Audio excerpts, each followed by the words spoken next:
This episode is brought to you by Nespresso. Introducing Virtuo Up, the latest in a long line of innovation from Nespresso. It's innovation you can touch, sense, and taste in every single cup. With a 3-second start, easy open lever, and dedicated brew over ice button, it's even easier to enjoy your coffee your way. Sip for yourself. Shop Virtuo Up exclusively at Nespresso.com. Spring is here and the shopping list is long. Time to make a Lowe's run. Buy 3 bags, get 3 free of Stay Green 1 cubic foot garden soil. Plus, right now, members can earn 4 times the points on an eligible purchase. Start spring off strong with these deals and more. Our best lineup is here at Lowe's. Valid through 3/25 while supplies last. Soil offer excludes Alaska and Hawaii. Loyalty program subject to terms and conditions. See Lowe's.com/terms for details. Subject to change. Point boosters subject to exclusions and more terms apply. One-time only offer. Welcome back to Marvelous Disney. This is entertainment writer Jim Hill, and I am speaking to you from the West Coast, where a real treat for me, Dan Graney, who I've been working with now for almost 6 months. We finally are in the same place. I'm not talking to a computer screen. He came out here with his family for a trip to the Disneyland Resort. You guys have been out here for how long? Oh, gosh. Yeah, we came out here on Thursday night, and through the weekend. So, and we're going back Thursday. So we'll be here a week. And is this your first time experiencing the Avengers Campus, or? I experienced it before, but I don't believe that there was Guardians was there. Mission Breakout. Okay. That was complete and saw that area, but I don't believe anything. I know Web Slingers wasn't there. The Quinjet, that wasn't there. None of the characters. So I don't even know what was there. Wow. I think it maybe was in process, but okay. I mean, that was oh gosh, it was a while ago. Okay. So, and you were saying that you have some thoughts, having been in and out of the park over the past couple of days. And I want to stress, by the way, that coming to Disneyland in March of 2026, it's just sort of like taking a side trip to the sun this week. Yeah. Yeah, there's a moment, well, you know, for anybody who is familiar with Mr. Toad's Wild Ride, you end the ride in hell, and it actually felt better inside hell than walking out of the ride. Okay. All right. I by the way, I can totally verify this. Jim Schul and I were in Disneyland earlier today. In fact, we were recording a walk around there. It was 99 degrees, and we had initially planned to go across the street to do a show about DCA, but the 2 old men looked at each other, and it's like, no, we're going to go back to the car and the air conditioning and escape. Again, Tatooine would have to have been, a breezy destination compared to this. But again, you were saying you had some thoughts about the Avengers Campus here in Anaheim. Oh, yeah. So I had seen a video, and I had watched clips, and I'd seen a lot of pics. I knew about the Spider-Man robot, which is fantastic. I got to see it a few times. Oh, cool. Where it swings. And then and all of that. Yeah, the whole little, it's a mini show. That whole thing's great.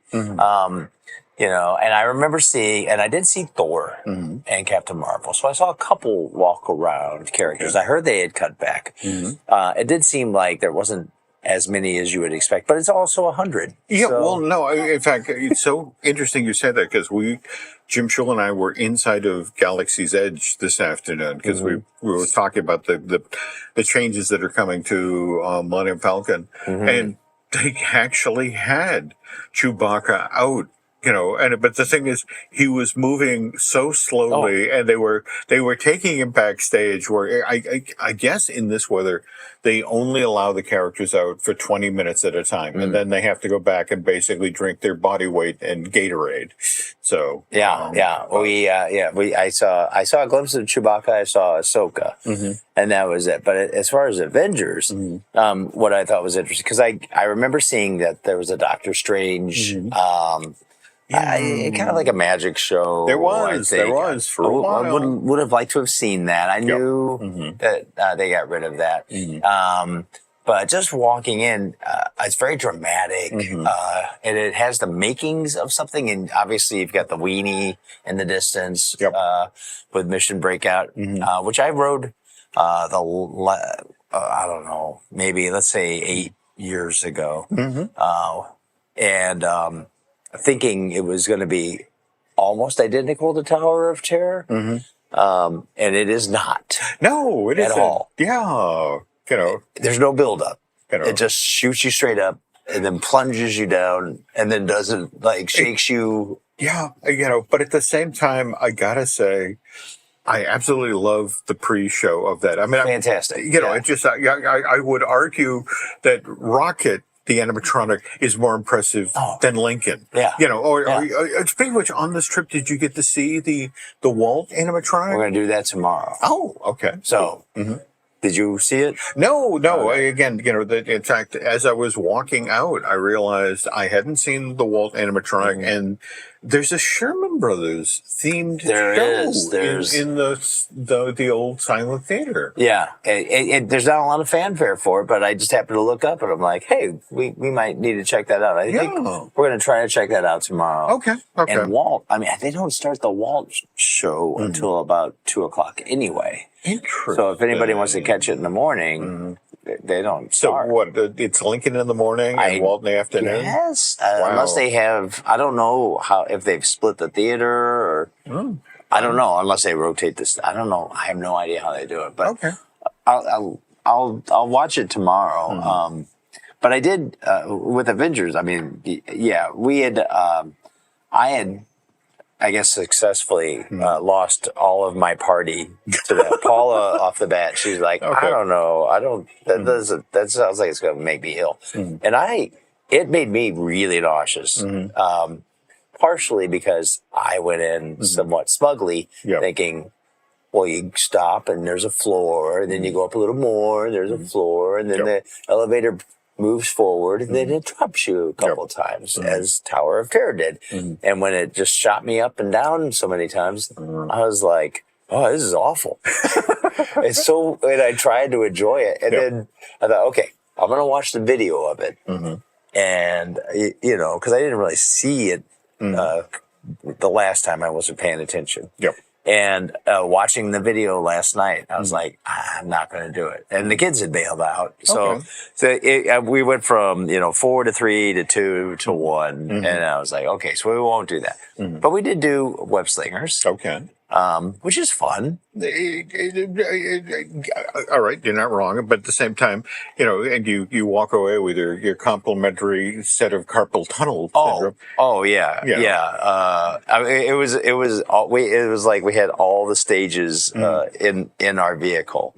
I think Paul really enjoyed it. They kind of liked it. My daughter Katya hated it between a sensory overload and being I don't know if it's because she's not big enough or because I was like, sit forward. Also, it's it's kind of confusing. No, I mean, if you talk with the imaginers who designed it, they believe it's intuitive. I mean, that you're duplicating the classic web shooter thing. They explain it to you in the pre-show, and by the 6th scene, you've picked it out. Sure, but yeah, I mean, I don't get me wrong. I like the ambition of it, but at the same time, I don't necessarily feel like it's something I need to circle back on to do again. No, we won't do that again. I think it's kind of funny because it's so similar to Toy Story Mania. Yet that knowing exactly what it is every single time, and I enjoy it and kind of find something new every single time. This, I was like, oh yeah, I don't think we need to do that again. Okay. But it's worth doing once. And so seeing that, and it's a big, it's right at the front when you walk in, and the music's playing, and the Avengers theme is playing, and you walk, and you see that, and then you kind of walk a little bit, and and you don't see anything. And then there's the shawarma stand, which was delicious. Probably some of the best food we actually got here because there was, it's hit or miss. It's a theme park. It is. I mean, all of Disney's tends to have better. Yep. But especially California Adventure with food and wine going on, it was sort of like, well, I don't know. This sounds kind of good, but half of it doesn't. And then we saw the Pim Test Kitchen, Guardians, and look around. And then I see in the distance, I see construction. Yeah. Big construction. Yep. And that's what's interesting is I'm just kind of surprised that it's gone this far and this long for not really having a feature e-ticket ride. Yeah. Well, now remember, we have our D23 Expo coming up in August. Right. And supposedly this will finally be the opening of the kimono, so to speak. They will reveal the storyline, the characters. It's just interesting talking with folks at Imagineering, and they're like, we're kind of Doomsday the Ride, the notion of, every character in every possible configuration, taking on, this Thanos Supreme or King Thanos. King Thanos. Yeah. So going to be interesting to see what they do walk out. But the other thing, to be frank, is, well, Mr. Schul talks about this. There's a cadence to the way theme parks promote attractions, open attractions. I mean, the notion is you want to give people a reason every year to come back.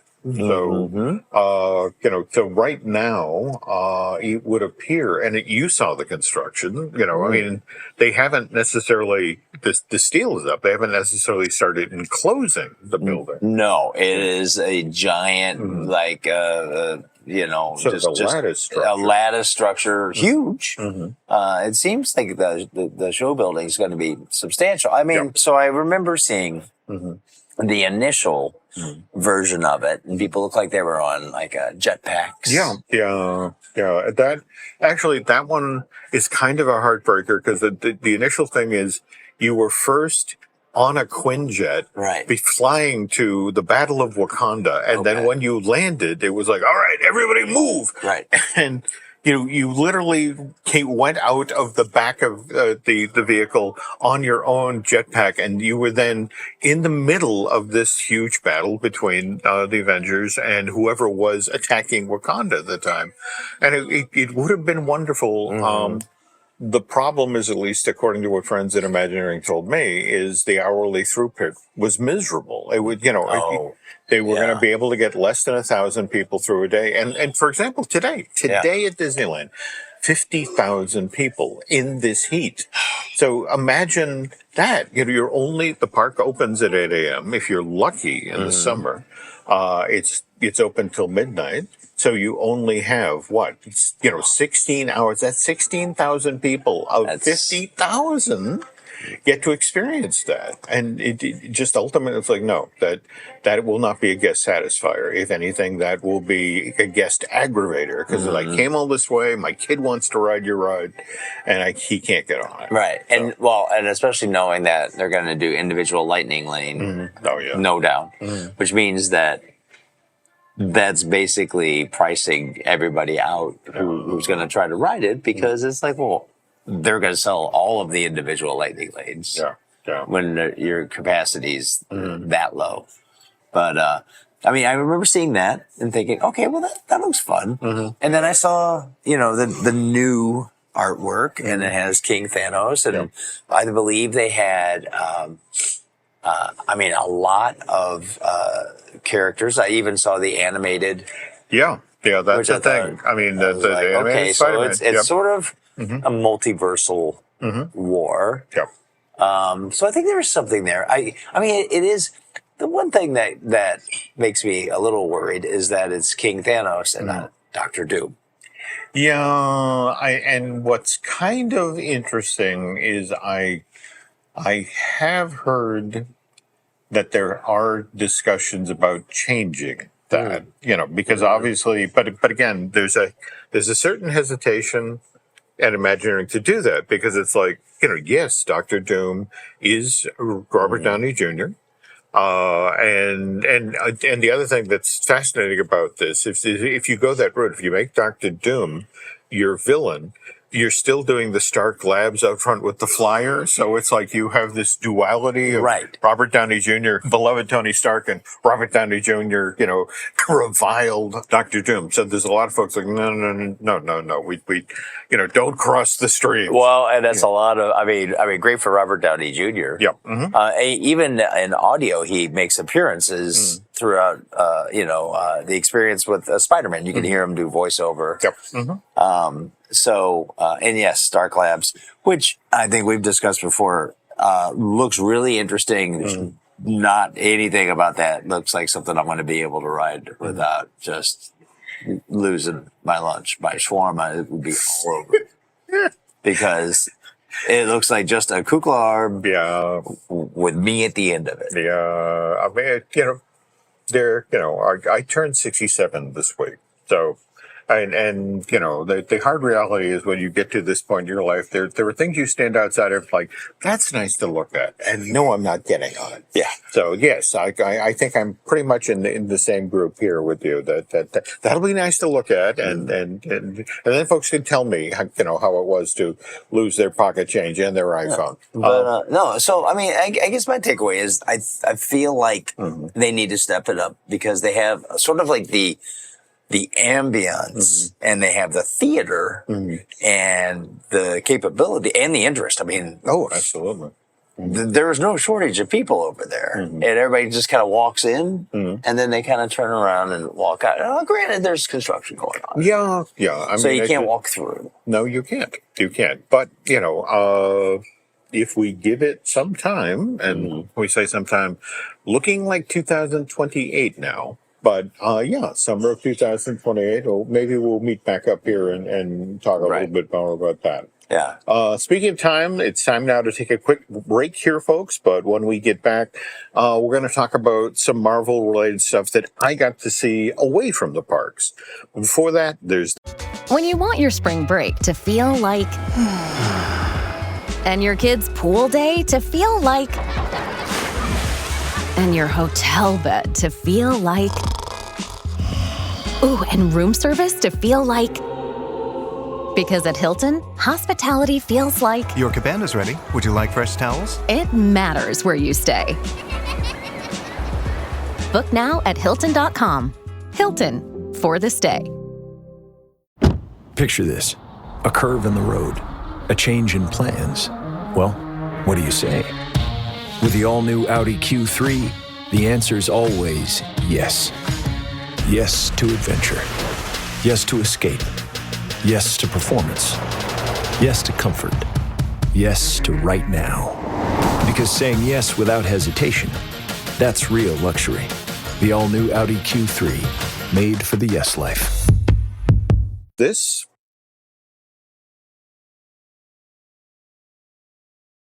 And we're back, and again, here with the handsome Dan Graney. I actually in the same place with him at the same time. And it's our special vacation edition of Marvelous Disney because, frankly, Dan needs to get away every so often. And I was out here celebrating my daughter Alice's 32nd birthday, but we'll be back with a regular show in our usual slot 2 weeks from now.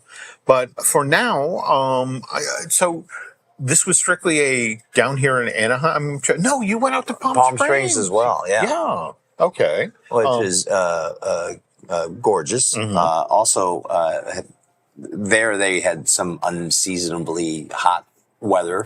Oh my God. As well. Palm it was Springs, cool. Unseasonably hot. Yeah, we got here and it was cool. And everybody, in Palm Springs, they were like, bundled up, and it was pleasant, but it got hot quick. Okay. And then transferred, to Anaheim. But did you guys get to go anywhere else during this trip, or you're Palm Springs, Anaheim, and then? Oh no, that's it. Palm Springs, Anaheim, and that. But it's interesting. In Palm Springs, we took the tram up to the mountain, but then we also took Jeep into the desert. So we covered all terrain possible in Palm Springs. Okay. Well, on this trip, I mean, I got out. I drove out to Vegas with the Hershey's. We did the Sphere with the Wizard of Oz, which I'd love to have your thoughts on at some point, because I'm sure you've seen the things about the film purists who are just... Oh, they were not happy. Yeah, but, the weird thing of it is that, again, I'm 67 years old. So my first experience with the Wizard of Oz was never in a theater. I wasn't alive in 39. My relationship with this movie began in the 60s when it was aired once a year, every April, I want to say on CBS. And, it was a big deal because this was when color television was making its initial, reach into the American home. And so it was a very big deal to have a movie that went from black and white to color. But I was watching it on a 10-inch wide screen with commercials. In fact, I still to this day remember this was when Bert Lahr was the spokesman for Frito-Lay, and they actually shot one ad where he dressed both as Dorothy and the Wicked Witch. Look at it on YouTube. No recollection of that. It is. It's one of those things where you see it as a child and it warps you. But for someone like myself, who, it wasn't a pristine cinematic classic. It was something that I watched on television on a small screen. To now see it on the largest possible screen, and to see what and it's not perfect. It's not, even remote, but the stuff they do well, like the tornado scene in this thing with the physical effects and extending the tornado up, over, the audience. I mean, they took what was already, a memorable scene from the movie and made it absolutely terrifying. And the rest of it, it was one of these things where, if anything, it was kind of fun to, okay, they changed that from the movie, or they did this differently, or they staged that bit a little bit. For someone like myself who, again, that's how I was introduced to this. This was fun. And I'm not going to lie, the other reason we went out to Vegas deliberately to check this out was very strong, persistent rumors from Disney about, well, first of all, they're building a second Sphere. This will be in Washington, D.C., just, up from the Potomac. And in fact, that, by the way, is supposedly the business plan for the Sphere organization. They always go to where a city that already has tourism. So the notion is, here's another thing you can do. But they're supposedly taking the original Star Wars from 77 and doing the same thing. But it's but the exact same thing. It's going to be a 70-minute long cutting of the movie with extended scenes or extending visual elements.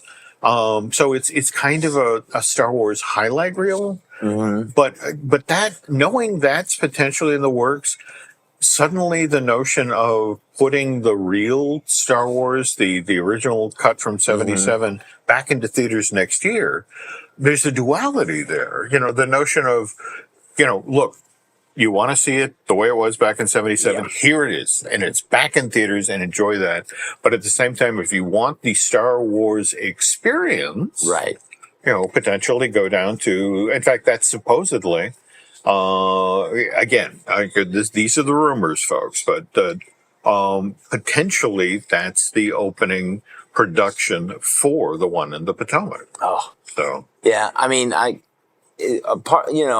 knew that they had cut some of Wizard of Oz out. I also knew that they added in stuff, extended scenes. They used AI to fill in, like her uncle. I watched it on CBS and all that stuff. And the whole thing is the experience, and I look at it as like it's a separate version of it. No, it's like that's it exactly. They didn't erase. No, the original it still exists. Exactly. And in fact, that it's still, it's on. In fact, you have to understand generationally. When I tried to explain to my daughter about The Wizard of Oz, she, how special it is for our generation. She's like, you mean the film that's on Turner Classic 3 times every weekend? It's like, yeah, it's like, well, yeah, but one of the reasons it's on Turner Classic 3 times a weekend is because it's special. But I get it, for kids like that who it's like, it's on Blu-ray, it's on VHS, it's the high def. It's like, why is everyone squawking, I mean, and that is the show. So if they make it shorter, sure. Now, Star Wars, I mean, it's going to be noticeable, but I think it's sort of like they're going to take some of this out, and they're going to take some of the time out. They're going to take 30 minutes out, I guess. Yeah, got it. But whatever they're adding in, they're going to make up for it, most likely. They know that they need to. They do. And let's also understand that, again, from the special editions on forward, this has already been a film that's been massaged. I've been for, almost 50 years. I've watched these movies. Been subtracted and added to over and over and over. So the idea of different edits or a different version being out there, I take the whole experience together and see what that is. I mean, I told Paula, I'm like, that's almost like we got to drop everything and go see this kind of a thing. Yes. But I said the same thing about, the Galactic Star Cruiser when it was first announced. So, it's one of those, I definitely think I want to see it, but we'll also see.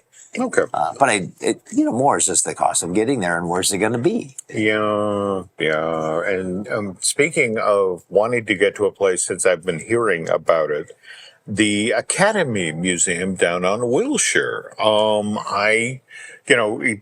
I've been trying to get there since it opened, and this trip finally, a window of time opened up. Made a special trip down there yesterday, and why I'm bringing this up on the Marvelous Disney podcast is I want to say it's the Cinematic Heroes section of the museum. What was terrific is Marvel Studios was represented in a big way. You came around a corner and here's Mjolnir, and here's Cap's shield, and here's Iron Man's mask, coupled with the Storm's outfit from the Fox films. And there was even a display that explained how they did the Mark Ruffalo version of the Hulk, and married his facial features to the physicality of the Hulk. But again, knowing how much you love film history and how much you love pop culture, you gotta get there at some point. I know. If anything, the top floor, they had their 50th anniversary of Jaws exhibit, and they recreated the deck of the Orca. They had the production offices with their electric, Selectric typewriters that, all of the different drafts of the script were created on. It's an interesting setup. I'm not going to say it's a perfect museum. And, and don't get me wrong, they do some wonderful things. Like, for example, there's a Hollywood Land exhibit where it's a topical map, of the Los Angeles Hollywood area. And but they have an animated timeline from 1900 to 1930, and they show you the history of, for example, all the filmmakers from New York who were trying to get away from the Edison folks with their cease and desist orders, how they came, they literally went to the end of the country, and began setting up studios there, and then just walked you through who set up when, and, you've got Carl Laemmle setting up Universal City in 1915 and Walt Disney, renting his uncle's garage in 1923. For somebody who enjoys the history of pop culture and film, it's definitely worth checking out, and had a surprisingly large Marvel presence. That's surprising. I didn't know about the Marvel presence because just especially with the MCU still being kind of, not even 20 years. No. But many films. Yeah. And then, and in fact, what did you think of the, Mr. Downey and Mr. Evans, their appearance at the Academy Awards? I think they had fun with it. I think the reaction worked. I think they got the buzz that they wanted. It was just good to see them together. It was. They're definitely. Well, here we are. We're recording this, and I believe tomorrow, which is Wednesday, we're supposed to see the new Spider-Man trailer. Finally. So, which means that we'll probably see a new Doomsday trailer after that. Because I think that's they've held back. But you could just see with just that little moment there that they're like they're kind of like bubbling with enthusiasm, and then having I don't want to call him Magic Mike, but that little gag and who's going to be Gambit. It was well played between that and then Sigourney Weaver. Calling out Kate Hudson with Grogu. So, Disney definitely got their moments in there when they could because with it going to YouTube. Yeah. That I still am having a little trouble wrapping my head around that. In fact, when I arrived in town last Wednesday and picked up my rental car, I was staying over by Universal, so I eventually got into afternoon traffic, so they started sending me Surface Street. So I wound up on Highland and actually drove past Hollywood and Highland where they were building the red carpet, and it's the whole notion of, okay, so that's what they do every year for ABC for the broadcast, and it's like. And it just, what are they going to do for YouTube? How is this going to? Are they using the same production company? I don't know. It is one of those things. It's like it's interesting because what is it? I'm assuming it was an ABC production. Or did they use ABC? Talent or personnel? But at the same time, if you talk with anybody in the industry, they're like. They went there because, YouTube is where people are, more people are watching media on YouTube right now. Second largest search engine in the world. Yeah. And so, you go where the eyeballs are. And, and that's the thing, it's just the notion of, okay, it's no longer on ABC, but that's terrestrial television, which we've been watching slowly fade away, being less and less irrelevant. Well, that's exactly it. We didn't. Obviously busy, we're all on vacation, but I caught clips of it. So, the first thing I watched, afterwards was Cold Open, and I do want to watch some of Matt Berry's announcing, especially off camera announcing. He's if you've watched the What We Do in the Shadows TV show, he's fantastic in that show. But and he's been around many years. And sometimes a character actor, but just having him, which I was like, I feel like his off-camera conversations were probably a lot more. He was just the announcer, and he was in London. But the stuff that he did off camera, it's worth checking out. It's just so I don't know. I don't know how it's gonna work. I think everybody's wondering. Yeah, it is such an interesting time. There's so many things going on.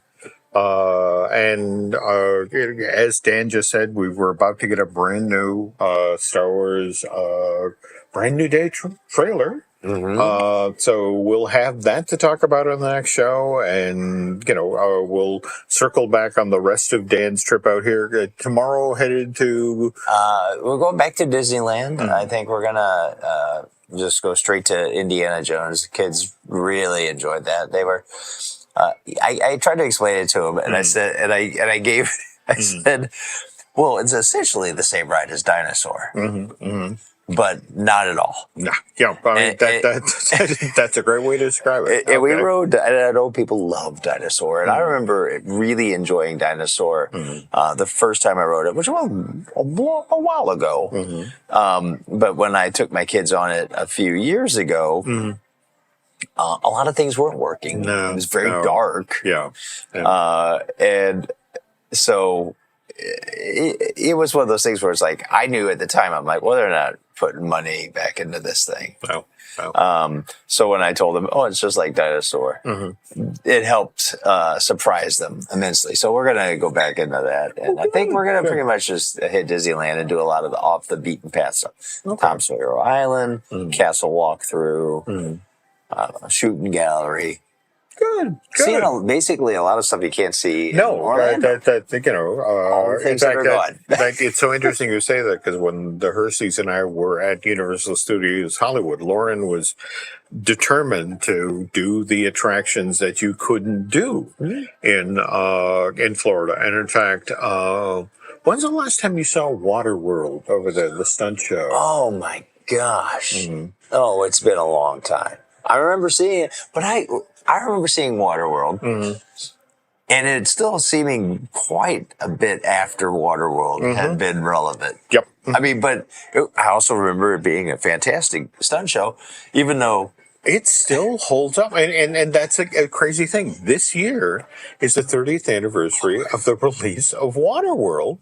And remember, it almost immediately became a Hollywood joke because of, and in fact, the irony, when you think about how many more expensive movies, I mean, John Carter of Mars, like that, blew through more money, but this stunt show, after 30 years, still holds up, still packs a punch.